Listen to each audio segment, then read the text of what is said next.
वेदास्तथा स्मृतिगिरो यमचिन्त्य शक्तिं सृष्टिस्थितिप्रलयकारणमामनन्ति तं श्यामसुन्दरमविक्रियमात्ममूर्तिं सर्वेश्वरं प्रणतिमात्रवशं भजामः। अज्ञाननिरतिरुपैति यया विशोषं भक्तिः परापि भजते परिपोषमुच्चैः तत्त्वं परं स्फुरति दुर्गममप्यजस्रं साद्गुण्यभृत्स्वरचितां प्रणमामि गीताम्। नारायणं नमस्कृत्य नरं चैव नरोत्तमं देवीं सरस्वतीं व्यासं ततो जयमुदीरयेत्। हरे कृष्ण कृष्ण कृष्ण हरे हरे, हरे राम राम राम हरे हरे। गीता मंजरी का यह 255वां अंक है। विगत मंजरी में हम लोगों ने इस अध्याय के प्रारंभ में जिस राज विद्या की प्रतिज्ञा की गई थी उससे संबंधित जो साधन की पद्धति है उस पद्धति के विषय में श्रवण किया। महात्मानस्तुमां पार्थ दैवीं प्रकृतिमाश्रिताः भजन्त्यनन्यमनशो ज्ञात्वा भूतादिमव्ययम् सततं कीर्तयन्तो मां यतन्तश्च दृढव्रताः नमस्यन्तश्च मां भक्त्या नित्ययुक्ता उपासते। यहाँ जिस प्रकार की भक्ति की चर्चा की गई है, इस प्रकार की भक्ति का आचरण करने वाले ही केवला भक्तिमान कहलाते हैं, जिसमें कर्म ज्ञान इत्यादि अन्य साधनों का कोई मिश्रण नहीं होता है। भक्ति पूर्णतः स्वतंत्र है और उसका स्वरूप यही है कि वह व्यक्ति सतत भगवान के नाम का कीर्तन करता रहता है, भगवान को नमस्कार करता रहता है, भगवान का अर्चन करता रहता है। तो यह जो साधन की पद्धति है इसे ही भगवान ने राजविद्या, राजगुह्य और उत्तम पवित्र करने वाला कहा है। साधन की दृष्टि से यही सर्वोच्च पद्धति है। अब पुनः अगले श्लोक 9-15 में भगवान किंचित भिन्न प्रकार की साधन पद्धति की चर्चा कर रहे हैं। वे कह रहे हैं ज्ञानयज्ञेन चाप्यन्ये यजन्तो मामुपासते एकत्वेन पृथक्त्वेन बहुधा विश्वतो मुखम्। अन्ये चापि माम उपासते। अन्य चापी कहकर भगवान ने अधिकारी भेद का यहाँ निर्देश किया। अन्य लोग, पीछे 2 श्लोकों में जिन महात्माओं की बात की गई है उनसे भिन्न और लोग हैं कुछ प्रकार के, जो कि माम उपासते, मेरी उपासना करते हैं। किस प्रकार से? ज्ञान यज्ञेन यजन्तः, ज्ञान यज्ञ के द्वारा यजन करते हुए मेरी उपासना करते हैं। उपासना शब्द का अर्थ है जिस किसी भी पद्धति से भगवान के समीप होना, यही उपासना है। उप आसन, आसना, आसना मतलब बैठना। हम लोग बोलते हैं आसन पर बैठ जाओ, तो वही आसन है। आस धातु उपवेशन के अर्थ में होता है। उप मतलब समीप।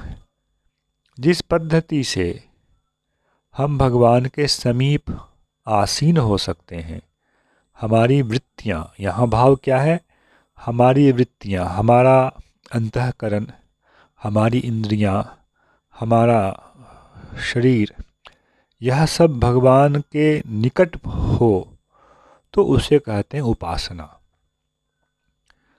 तो पिछले अधिकारी से विलक्षण एक प्रकार के अधिकारी की बात यहाँ भगवान कर रहे हैं, जो कि ज्ञान यज्ञ के द्वारा यजन करते हुए, यज धातु के विषय में पहले काफ़ी चर्चा हो चुकी है, संगतिकरण, दान इत्यादि अर्थों में। तो वह जो उपासना है वह भी भगवान स्वीकार करते हैं, किंतु किस प्रकार, ज्ञान यज्ञ का स्वरूप क्या है, इस चीज़ की व्याख्या भगवान अगले श्लोक में कर रहे हैं। पर पुनः आप लोगों से मैं यह निवेदन करता हूँ कि यहाँ भ्रमित होने की आवश्यकता नहीं है। पहले अनेक बार यह विषय आप लोगों से निवेदन किया गया है। ज्ञान योग एक अलग विषय है और ज्ञान यज्ञ एक अलग विषय है। यज्ञ में, यज्ञ शब्द यजन धातु से बनता है, इसलिए यहाँ विशेष रूप में ज्ञान यज्ञ ने यजंतः मां उपासते भगवान ने कहा है। जो ज्ञान योग की पद्धति थी उसमें मैं शरीर नहीं हूँ, प्रकृति नहीं हूँ, मैं कर्ता नहीं हूँ, इस प्रकार के चिंतन के द्वारा वह अपने आप को प्रकृति से पृथक करने का प्रयास करता है साधक। इसका वर्णन 5वें अध्याय इत्यादि में विस्तार पूर्वक किया गया है। किंतु 4थे अध्याय में भगवान ने ज्ञान यज्ञ की चर्चा की थी। श्लोक संख्या 4:24 से लेकर 4:33 तक का आप लोग यदि अनुशीलन करेंगे तो वहाँ पाएंगे भगवान ने वहाँ क्या कहा है, ज्ञान यज्ञ का वर्णन किया है।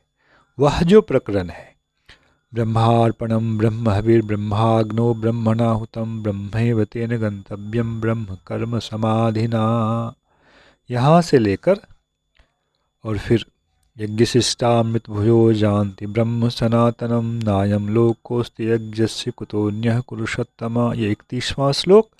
और फिर एवं बहुविधा यज्ञा वितता ब्राह्मणो मुखे कर्मजान विद्यतान सर्वान एवं ज्ञात्वा विमुक्षसे श्रेयान द्रव्यमयाद यज्ञात ज्ञान यज्ञः परंतपः सर्वं कर्माखिलम पार्थ ज्ञाने परिसमाप्यते। यहाँ ज्ञान विष शब्द आया था। पीछे के जितने भी श्लोक हैं वे सब इसके अंतर्गत आ रहे हैं। द्रव्यमय यज्ञ में ज्ञान यज्ञ का सम्मिलन है। श्रेयान द्रव्यमयाद यज्ञात ज्ञान यज्ञः परंतप सर्वं कर्माखिलम पार्थ ज्ञाने परिसमाप्यते। वहाँ भाव क्या है, ब्रह्मार्पणम ब्रह्म हविर्ब्रह्माग्नो ब्रह्मणाहुतम ब्रह्मैव तेन गंतव्यम ब्रह्म कर्म समाधिना। अर्पण की क्रिया भी ब्रह्म थी, हवि पदार्थ जो हवन सामग्री है वह भी ब्रह्म, अग्नि भी ब्रह्म, उसका कर्ता भी ब्रह्म। तो उसके द्वारा यह जो है ब्रह्म कर्म रूप समाधि की स्थिति है उसकी। जो व्यक्ति यज्ञ कर रहा है, समिधा का यज्ञी काष्ठ का आहरण किया, उसमें अग्नि प्रज्वलित की, अग्नि को प्रज्वलित किया, फिर पुनः उसमें समिधा मंत्र के माध्यम से समिधाओं को प्रदान किया, मंत्र के माध्यम से हवि को प्रदान किया जो हवन सामग्री है। समिधा मतलब होता है काष्ठ, लकड़ी। इस प्रकार से वह यज्ञ कर्म जो है, सामान्य व्यक्ति सामान्य रूप से यज्ञ कर्म करेगा, किंतु जो उत्तम कोटि का साधक है वह क्या देखेगा, यह सब कुछ ब्रह्म रूप है। वही कर्म जो सामान्य रूप से कर्म कहलाता है, इस प्रकार से करने से क्या बन जाता है? वह ज्ञान बन जाता है, ज्ञान यज्ञ। इसलिए सर्वम कर्माखिलम पार्थ ज्ञाने परिसमाप्यते। ऐसी सभी क्रियाओं का, आगे अनेक प्रकार की क्रियाएं कही गई हैं, भगवान कल रहे, ये सभी कर्मजान विद्यितान सर्वान, ये सभी जो हैं कर्म से उत्पन्न हैं, कर्म में ही हैं ये सारे यज्ञ। तो किंतु जब इसमें ब्रह्म की भावना की जाती है तो वह ज्ञान में परिवर्तित होता है। यही भगवान कह रहे हैं, सर्वम कर्माखिलम पार्थ ज्ञाने परिसमाप्यते। और ज्ञान क्या है? ज्ञान विज्ञान का स्वरूप 7वें अध्याय के भी प्रारंभ में कहा गया है, 9वें अध्याय में भी कहा गया है। सबके आधार ब्रह्म अथवा भगवान हैं और सब कुछ ब्रह्म से ही प्रादुर्भूत होता है। पहला ज्ञान का स्वरूप है, दूसरा विज्ञान का स्वरूप है। तो सभी कर्म ज्ञान में परिसमाप्त होते हैं। इसका भाव यह है वहाँ कि उन क्रियाओं के द्वारा जब चित्त की शुद्धि होगी तो उसके हृदय में जो सत्य स्थिति का उदय होगा वह ज्ञान की स्थिति है। ज्ञान के समय में अज्ञानमय भाव साधक के हृदय में नहीं रह सकता है। और जब उसके हृदय में इस ज्ञान का उदय होगा तो वह क्या देखेगा, कैसा अनुभव करेगा, इस विश्व को किस रूप में देखेगा, इसका वर्णन यहाँ ठीक प्रकार से भगवान कर रहे हैं। क्या? एकत्वेन पृथक्त्वेन च बहुधा विश्वतो मुखम। अपने आप को भगवान कर रहे हैं विश्वतहम विश्वतो मुखः। माम शब्द जो है, माम उपासते, तो माम का विशेषण भगवान ने यहाँ बनाया विश्वतो मुखम। माम विश्वतो मुखम उपासते। विश्वतो मुखम किसे कहेंगे? तो इन दोनों शब्दों को आप अलग कर दें। विश्वतः मुखम, मुख मतलब एक कहें अंग। मुख क्या है? एक शरीर का अंग है। विश्वतः मुखम, विश्वतः मतलब होता है सर्वतः, सर्वत्र, सर्वत्र ही भगवान का अंग है। इसी को आप सब लोग सामान्य रूप से जानते हैं कि विश्वरूप कहा जाता है। सारा विश्व उनका ही रूप है। मुख शब्द के द्वारा यहाँ अंग का बोध होता है। यह समस्त जो विश्व है यह भगवान का ही शरीर स्थानीय है। इस प्रकार का जो चिंतन है यह ज्ञान यज्ञ है। और जो चतुर्थ अध्याय में कहा गया कर्म यज्ञ, कर्म में जो यज्ञ है, द्रव्य में जो यज्ञ है, उसकी परिसमाप्ति कहाँ है? ज्ञानमय यज्ञ में है। और वह ज्ञानमय यज्ञ कैसा होगा कि यह वह व्यक्ति इस संपूर्ण विश्व को भगवान के शरीर के रूप में देखें, मुख को उपलक्षण मान लें। और वहाँ फिर क्या भावना होगी? एकत्वेन पृथक्त्वेन ज्ञान यज्ञेन एकत्वेन पृथक्त्वेन च माम विश्वतो मुखम यजन्तः, यजन्ते, यजन्ते यहाँ नहीं है, यजन्तः माम उपासते। एकत्वेन पृथक्त्वेन यजन्तः माम उपासते, ये दोनों शब्द जो हैं ज्ञान यज्ञ की व्याख्या करने वाले हैं। तो एकत्व क्या है, पृथक्त्व क्या है? पृथक्त्व क्या है, यह विचारणीय विषय है। इसे ही शास्त्र में अनन्यता का सिद्धांत, भेदाभेद का सिद्धांत कहा गया है। गीता में भगवान कौन सा सिद्धांत कह रहे हैं? आप लोगों से कोई पूछे तो बोलेंगे भगवान गीता में विश्व के साथ ईश्वर का, भगवान का भेदाभेद संबंध है। कैसे? तो इस श्लोक में ज्ञान यज्ञ का जो स्वरूप है उसमें भगवान ने कहा है कि ऐसे योगी एकत्व और पृथक्त्व दोनों भावनाओं के साथ, दोनों युगपथ ही, अलग अलग नहीं है। जिन आचार्यों को यहाँ समस्या हुई है उन्होंने दोनों को अलग अलग करने का प्रयास किया, तो फिर उनको यह मानना पड़ेगा जो पृथक बुद्धि है वह भी ज्ञान के अंतर्गत ही है, उसको अज्ञान कैसे कह सकते हैं वे। भगवान ने जिसे स्वयं यहाँ ज्ञान यज्ञ के अंतर्गत बताया वह फिर मिथ्या कैसे हो जाएगा, वह भेद जो पृथक तो है वह मिथ्या कैसे हो जाएगा, यह असंभव है। तो विश्व के साथ भगवान का भेदाभेद संबंध है, इस सिद्धांत का प्रतिपादन श्लोक में हो रहा है। और जो ज्ञान यज्ञ की के द्वारा भगवान की उपासना करने वाले हैं वे इसी भावना में प्रतिष्ठित रहते हैं। एकत्व क्या है, पृथकत्व क्या है?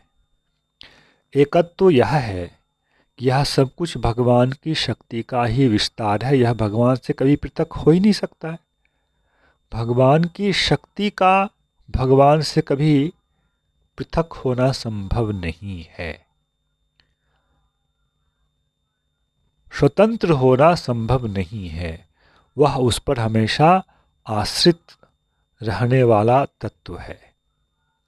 शक्ति तत्व भगवान पर आश्रित रहने वाला तत्व है, जिसे भगवान ने 7वें अध्याय में 2 प्रकार की प्रकृति कही, उसकी चर्चा यहाँ हो रही है।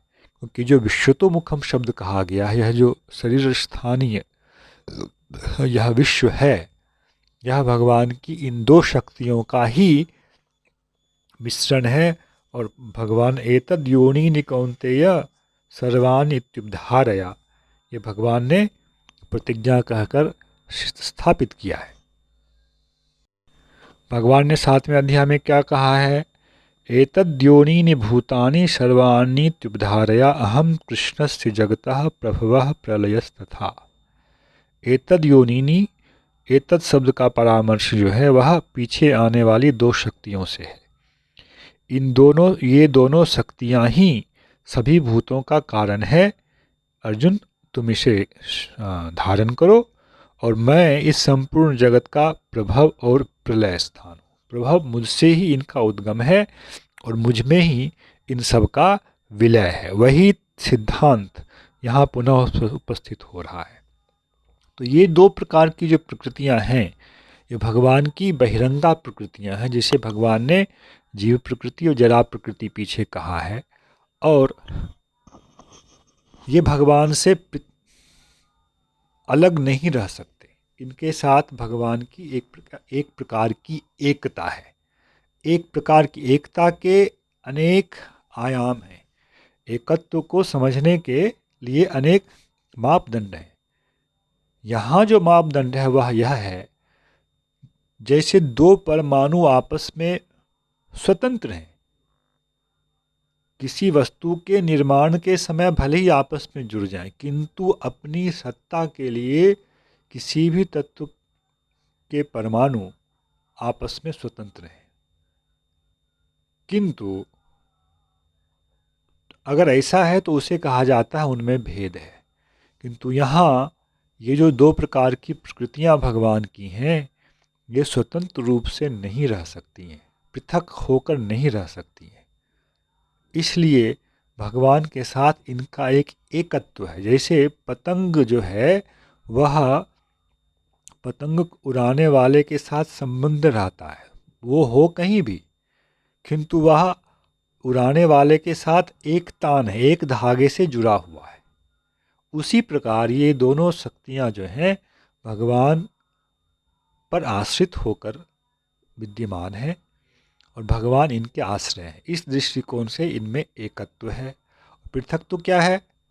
ऐसा होने पर भी ये दोनों प्रकृतियां भगवान का स्वरूप नहीं है। भगवत स्वरूप सच्चिदानंदमय है, अनंत सच्चिदानंदमय है। जीव स्वरूप अनंत चिदानंदमय नहीं है, चित स्वरूप है, अनुचित आनंद स्वरूप है। और जो प्रकृति है जरा प्रकृति, वह तो चित स्वरूपा नहीं है।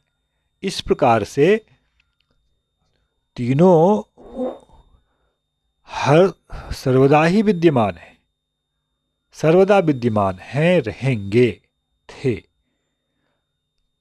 इनका स्वरूप तो पृथक है, इनकी सत्ता अपनी अपनी है, इसे कहते हैं स्वरूप का पृथक रहना, किंतु यह सत्ता स्वतंत्र होकर नहीं हो सकती है, यह एक आश्रित सत्ता है। इसलिए भगवान के साथ इनकी एकता है। मूर्खों के साथ क्या है? मूर्ख लोग इस विश्व को भगवान के साथ एक सूत्र से बंधा हुआ नहीं देख पाते, इसलिए वे अज्ञानी हैं। और जो ज्ञानी हो जाते हैं, इस विश्व को भगवान के स्वरूप से भिन्न होने पर भी भगवान से पृथक रूप में नहीं देख सकते हैं, बल्कि भगवान की शक्तियों के विस्तार के रूप में देखते हैं। यही इस ज्ञान यज्ञ का स्वरूप है। और इस एकत्व और पृथकत्व की भावना से विश्व का दर्शन करते हुए भगवान को ही विश्व की अपनी शक्तियों के विक्षेप के द्वारा विश्व के रूप में प्रकट देखते हुए वे भगवान की उपासना करते हैं। किंतु यह ध्यान देने की बात है कि कीर्तन इत्यादि को छोड़कर करते हैं, ऐसा नहीं यहाँ भगवान कह रहे हैं। पीछे जो महात्मा शब्द कहा गया है वे केवला वाले थे कि वे केवल वही करते थे, कीर्तन इत्यादि। यहाँ विशेषता क्या है? उसके साथ ही इस प्रकार की दृष्टि भी यह साधक योगी अपने अंदर रखता है। इसलिए यहाँ क्या हो गया? ज्ञान यज्ञ का थोड़ा मिश्रण है। समझिए, कोई व्यक्ति इस जगत को ब्रह्म की शक्तियों का विस्तार है इस रूप में ना देख करके वो सीधा ममता युक्त होकर के भगवान के नाम का कीर्तन करता है, तो उसकी उस भक्ति रूपी क्रिया में किसी ऐश्वर्य ज्ञान का मिश्रण नहीं है।